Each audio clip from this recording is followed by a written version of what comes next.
Hello दोस्तों, नमस्कार। S Chauhan नाम है मेरा और डर को भगाना काम है मेरा। संत गाडगे बाबा का वैज्ञानिक दृष्टिकोण ये सीरियल चल रही है। आज का भाग 8वां है। आज के भाग में हम देखते हैं कि गाडगे बाबा किस प्रकार से जोर का झटका धीरे से देते हैं।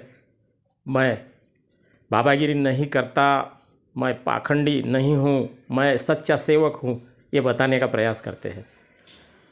तो लीजिए, तो चलते हैं पंढरपुर।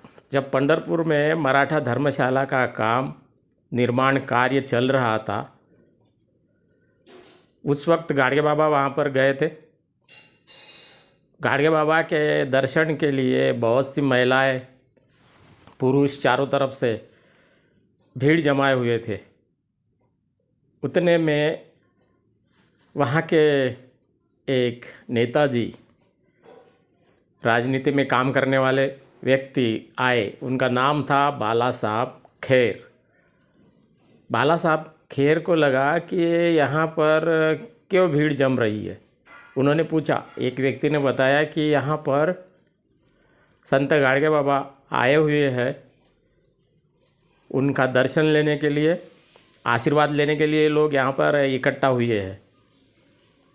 बाला साहब खैर को लगा कि ये अच्छी बात नहीं है। उनको गुस्सा आया। वो गए वहाँ से संत गाडगे बाबा के पास में। उनको कहा कि यहाँ पर ये क्या बाबागिरी चल रही है, क्या ढोंग पाखंड चल रहा है, महिलाओं को आप बेवकूफ़ बनाते हो, धर्म के नाम पर भीड़ इकट्ठी करते हो, कुछ भी करते हो, इससे ईश्वर मिलेगा क्या?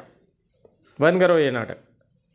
इतना बोलने के बाद में शांति से संत गाडगे बाबा ने कहा कि माय बाप, आपको मैं नमस्कार करता हूँ क्योंकि आप पढ़े लिखे हो, बड़े हो।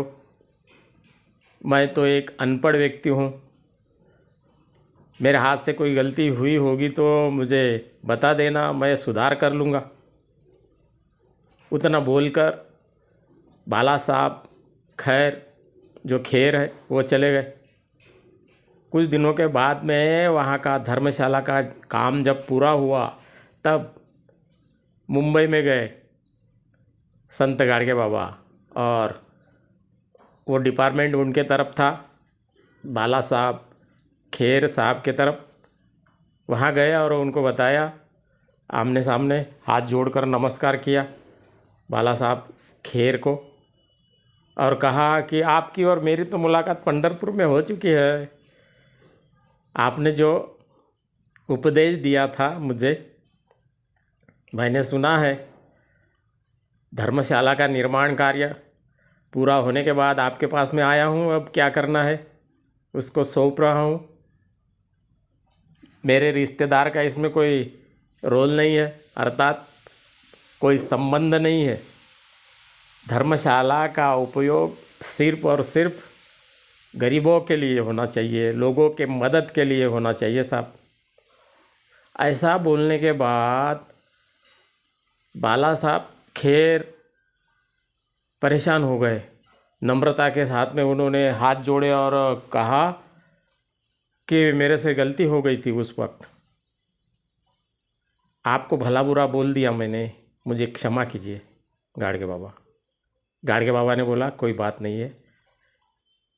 गाडगे बाबा ने अंदर ही अंदर जोर का झटका धीरे से दे दिया। बढ़िया, समझदार को इशारा काफ़ी था।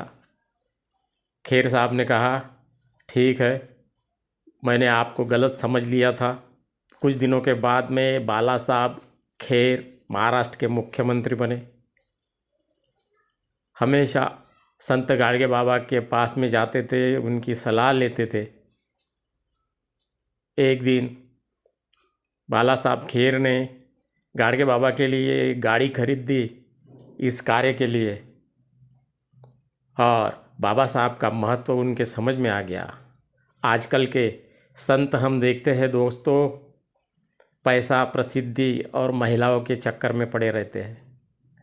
बहुत से लोग जेल में हैं, औरों को उल्लू बनाते हैं, झूठ बोलते हैं, दिखावा करते हैं।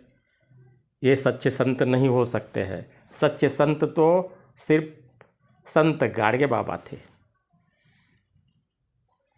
इन संतों ने सोचना चाहिए, जो अपने आप को संत कहते हैं, उसके बावजूद भी ये यदि समाज के लिए काम करते हैं, समाज का अच्छा मार्गदर्शन करते हैं, इनको मोह माया से कोई लेना देना नहीं है, तो ये सच्चे संत है।